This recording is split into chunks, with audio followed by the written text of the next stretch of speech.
I've been traumatized by food. That's why I'm so thin. It's not just the black I'm wearing. My wife's like, wear black, it's slimming. I'm like, that's just what I need to look skinnier. Why don't I throw on a pair of Spanx while I'm at it? Really go for that recovering from swine flu look. The ladies like that. Yeah. People say there's pressure to be thin. I think there's pressure to eat.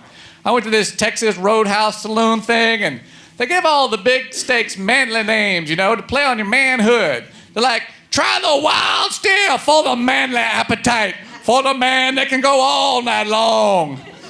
You'll be going all night, but not the way they're implying, I think. And then the smaller steaks have more feminine names, like the Queen's Cut. And that's still like 12 ounces. I'm like, do you have anything smaller than the Queen's Cut? Waiter's like, yeah, maybe you'd like the Mama's Boy. I'm like, just bring me the Richard Simmons. And a side of painful gym class memories. Richard Simmons, see, there's one of the reasons why health food never caught on, man. They had the lamest spokespeople. They had John Denver for grape nuts, Wilford Brimley, the Jolly Green Giant. These aren't exactly the manliest of men here. The worst is the Quaker Oats man. Now, oatmeal's supposed to be one of the best things you can get your kids to eat, but their mascot's somebody you wouldn't let your kids talk to. It's an old dude wearing a powdered wig and man stockings. If you saw him on the playground trying to talk to your kids, you'd be calling up Chris Hansen from Dateline.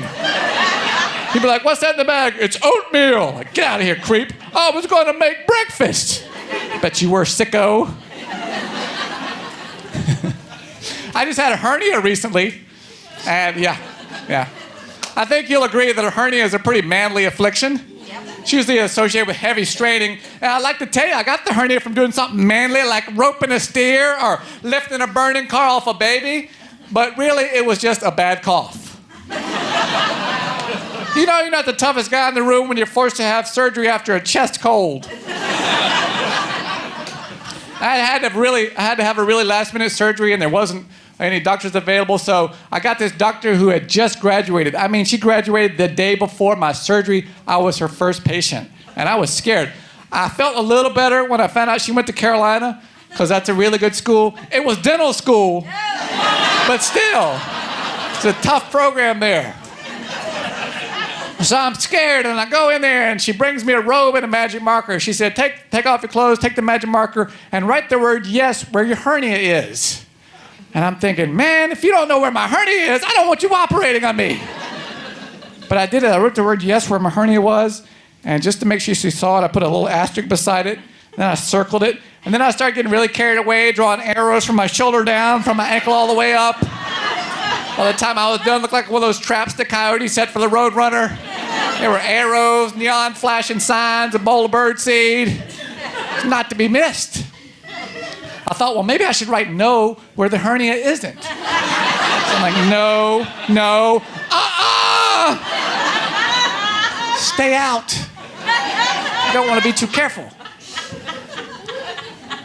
I went in the operating table. They start strapping down your ankles and your wrists, and that was kind of weird. I'm like, what's this about? They're like, well, every once in a while, occasionally now and then, somebody wakes up during surgery and tries to get away. I'm like, I reckon so. That happens to me. You just take that bedpan over there and whack me over the head with it. Don't worry about the pleasantries. They make you sign all kinds of crazy waivers, too. You know, like you might die, yes or no. The weird one was, this is a real one I had to sign. It was like, if we see something strange while we're working on your hernia, do you want us to go ahead and fix it? I'm like, what's this? They're like, you know, if we're working on your hernia and we're in there looking around, we see something funny, you want us to fix it? I'm like, what is this, Jiffy Lube? You're gonna wake me up during surgery? Mr., wake up. Mr., wake up. Hey, we's working on your surgery, on your hernia. It looks like it's been a while since you changed your air filter. Just fix it. What's $12 more?